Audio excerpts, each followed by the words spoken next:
ഗാസയിൽ കരയുദ്ധം ആരംഭിച്ചതായി ഇസ്രയേൽ. നഗരം പിടിച്ചെടുക്കാൻ കരസേന ബോംബാക്രമണം ശക്തമാക്കിയിട്ടുണ്ട്. ഇന്നു മുതൽ 60-ലേറെ പേർ ഇസ്രയേൽ ആക്രമണത്തിൽ കൊല്ലപ്പെട്ടതായാണ് റിപ്പോർട്ടുകൾ. ഗാസയിൽ കരയുദ്ധം ആരംഭിച്ചിരിക്കുകയാണ് ഇസ്രയേൽ. നഗരം പിടിച്ചെടുക്കാൻ കരസേന ബോംബാക്രമണം ശക്തമാക്കി കഴിഞ്ഞു.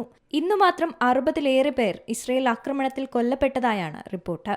ഇസ്രയേൽ ആക്രമണം ശക്തിപ്പെടുത്തിയതോടെ ഗാസയിൽ നിന്ന് പലസ്തീനികൾ കൂട്ടപ്പലായനം തുടരുന്നതായും റിപ്പോർട്ടുകളുണ്ട്.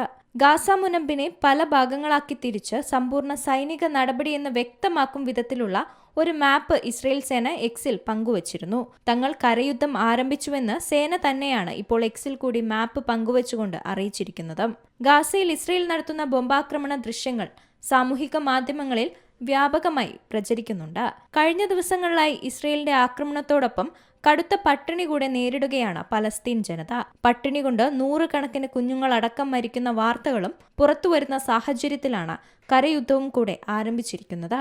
News desk C Malayalam news. ഏറ്റവും പുതിയ വാർത്തകളും വിശേഷങ്ങളും വിരൽത്തുമ്പിലറിയാൻ സി മലയാളം ന്യൂസ് എല്ലാ ഡിജിറ്റൽ പ്ലാറ്റ്ഫോമുകളിലും ലഭ്യം.